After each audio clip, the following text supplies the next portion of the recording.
to bring someone in this brutal, chaotic world, knowing how painful it is.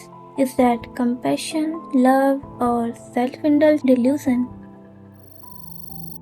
बात है महाराष्ट्र मुंबई की। 2019 में एक 27 वर्षीय शख्स राफेल सैमुअल ने अपने माता पिता पर ही कोर्ट केस कर दिया। सैमुअल का कहना था कि उसके पेरेंट्स ने ये जानते हुए कि दुनिया में कितना दुख, दर्द और सफरिंग है, उसे जन्म दिया। ज्यादातर लोगों ने इस केस को मजाक समझा और कोर्ट ने भी इस केस को इलॉजिकल बोलकर डिसमिस कर दिया। लेकिन क्या ये केस सच में इतना इलॉजिकल था? शायद नहीं। ये केस एक बहुत डीप और अनकंफर्टेबल सवाल उठाता है कि क्या किसी इंसान को बिना उसके कंसेंट के जन्म देना एथिकल है? क्या हमारे माता पिता या उनसे भी पहली वाली जनरेशन या खुद हमारे पास ये राइट है कि हम किसी को उसकी मर्जी के बिना जन्म दें?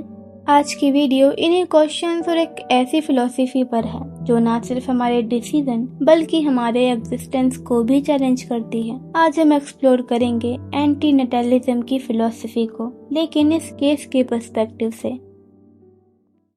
No one consent to being born. किसी भी इंसान के पास चॉइस नहीं होती कि उसे पैदा होना था या नहीं, उस पर हम बस अपनी मर्जी थोप देते हैं। अब शायद किसी के मन में ये सवाल आया हो कि कंसेंट किससे लें? जो एग्जिस्ट ही नहीं करता उससे कंसेंट कैसे लिया जा सकता है? And that's exactly the point, they can't. और जब वो कंसेंट दे ही नहीं सकते, then we have no moral right to assume they would have said yes, because absence of consent is not consent. Just because someone can't say no doesn't mean they are saying yes. Silence or inability to speak is not approval. एंटी-नेटलिज्म की philosophy ये नहीं कहती कि non existent person से actual में consent लो। ये कहती है कि जब कंसेंट लेना पॉसिबल ही नहीं है तो डिफॉल्ट ऑप्शन नो होना चाहिए, क्योंकि कंसेंट हमेशा एक्ट से पहले चाहिए होता है, बाद में नहीं। हम किसी अनकॉन्शियस पेशेंट का ऑपरेशन बिना कंसेंट के नहीं करते, भले ही वो उसे बेनिफिट करें।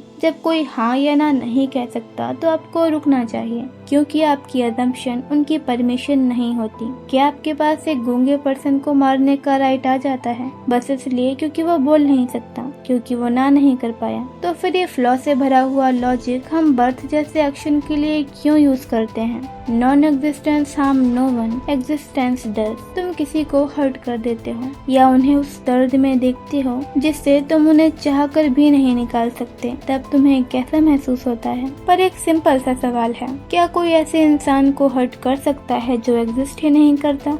नहीं ना। लेकिन जो एक बार इस दुनिया में आ गया उसके लिए पेन, रिग्रेट और सफरिंग इनएविटेबल हो जाते हैं। ऐसी दुनिया में जहाँ रैट रेस, डिस्क्रिमिनेशन, सफरिंग इनको टाला ही नहीं जा सकता, वहाँ किसी को उसकी मर्जी के बिना लाना एक सेल्फिश एक्ट ही तो है। और यही है एंटी नेटलिज्म की philosophy, that giving birth itself is wrong, it is immoral in a way. हम इंसान इस दुनिया में आते हैं बिना अपने कंसेंट के, और ना ही हम अपनी फैमिली चूज कर सकते हैं, ना एनवायरमेंट, और ना ही वो सिचुएशन या कंडीशन जिसमें आप जन्म लोगे, और हाँ, ना ही हम ये तय कर सकते हैं कि जिंदगी हमसे क्या कीमतें वसूल करेगी। बस एक जन्म और एक कंप्लीट सरेंडर चालू हो जाता है एक लग गेम पर। हम कहते हैं ह्यूमन स्पीशीज अर्थ के लिए इम्पोर्टेंट है, ह्यूमैनिटी को आगे बढ़ने देना चाहिए, पर सच तो यही है, ना हम ह्यूमैनिटी के लिए और ना ही किसी को खुशी देने के लिए उसे इस धरती पर लाते हैं। हम उन्हें लाते हैं खुद के लिए, अपने खुद के फायदे के लिए, अपने अधूरे सपनों को पूरा करने के लिए, ओल्ड एज में अकेलेपन से बचने के लिए, अपनी लेगेसी के लिए,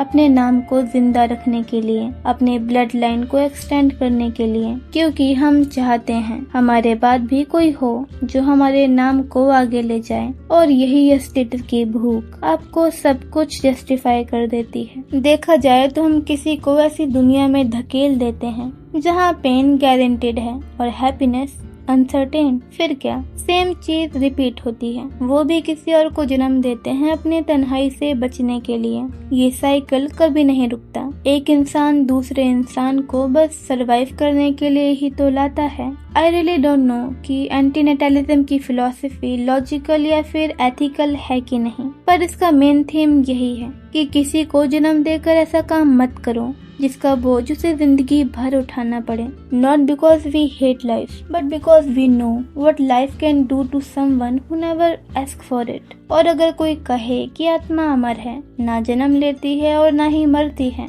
बस शरीर बदलती है कपड़ों की तरह, तो उसे तो जन्म लेना ही पड़ेगा। लेकिन ये तो सिर्फ एक विश्वास है ना, और जो हम जानते हैं वो ये है कि इस दुनिया में हर एक लाइफ फॉर्म को सफर करना ही पड़ता है। ये सिर्फ हम मानते नहीं, जानते भी हैं, क्योंकि हम सभी ने कभी ना कभी इसे महसूस किया है। Truth is different than belief. There is no point to humanity. So many people are suffering. If humanity extinct, Earth and animals would be happier. They will certainly better off. Also, no human will then suffer.